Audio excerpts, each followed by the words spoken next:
Hey, have you ever had that feeling, where you know all the right grammar, you've got a great vocabulary, but when you actually speak English, something just sounds a little off?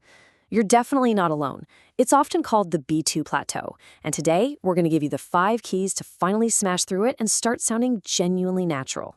So let's get right into it. You can describe a really complex idea. You can follow along with the movie no problem, but your own sentences just feel kind of clunky, right? It's that gap between English that's technically correct and the smooth, fluent English that native speakers just use. But hey, don't worry. That gap is so much smaller than you think.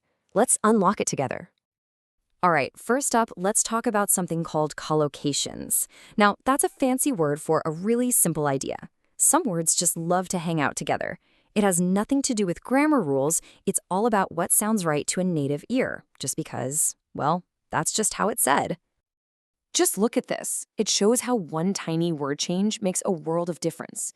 I mean, logically, give someone a drive makes total sense, but what you'll actually hear is give someone a ride or give someone a lift. Same thing with opinions. We don't make them, we form them.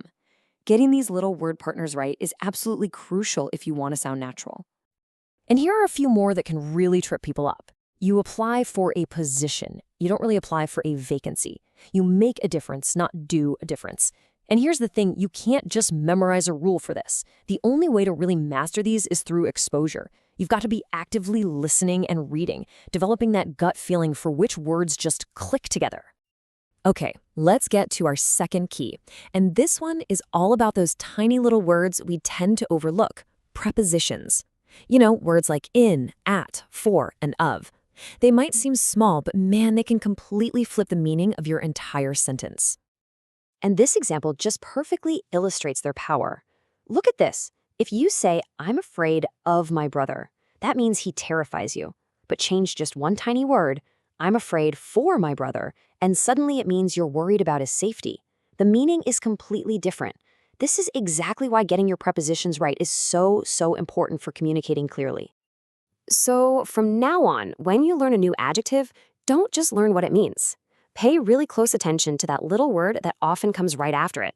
Are you interested in something? Are you good at a skill? Responsible for a task?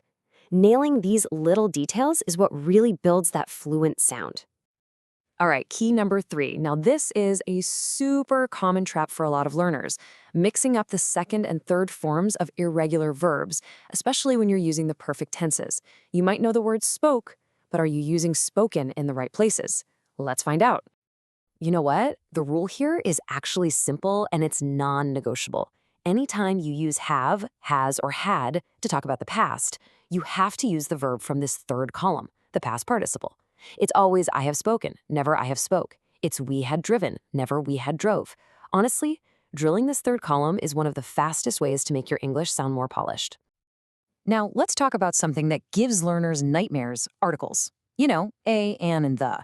But instead of trying to memorize a bunch of complicated rules, let's just simplify the whole thing with a quick mental checklist.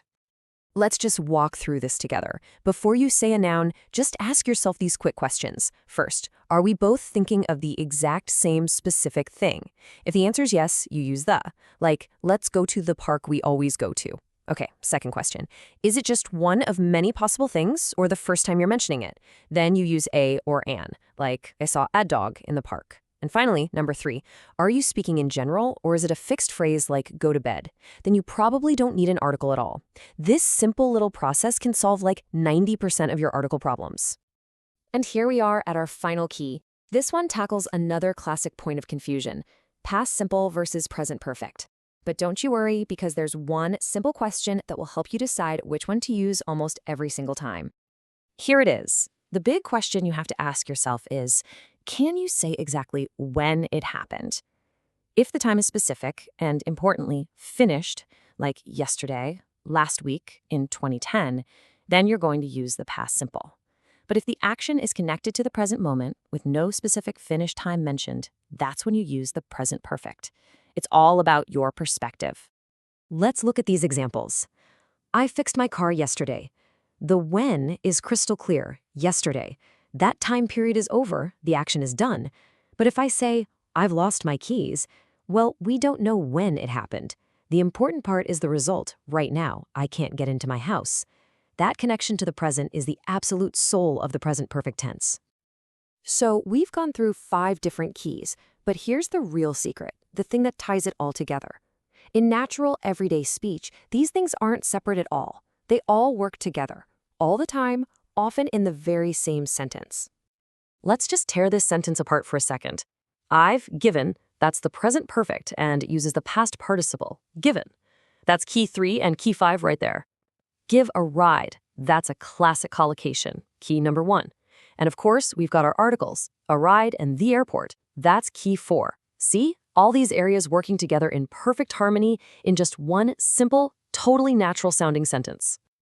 So, what's the master key that unlocks all of this at once? It's a little concept I like to call attentive exposure. What that really means is you're developing your instinct, your ear for English, by paying active attention when you listen and read, instead of just trying to cram rules from a textbook. And if you take away one thing from this, please let it be this. The path to real fluency isn't about just consuming more English. It's about noticing more. The next time you hear a phrase that just sounds good, ask yourself why. What collocation did they use? What tense was that? This shift from being a passive listener to an active observer, that's where the magic really happens. So I'm going to leave you with this question. After watching this, what is the very first thing you're going to actively listen for? The next song you hear? The next movie you watch? The next conversation you have in English? What are you going to notice? A cool collocation? A tricky preposition? Let that be your first step off that plateau. Thanks for tuning in.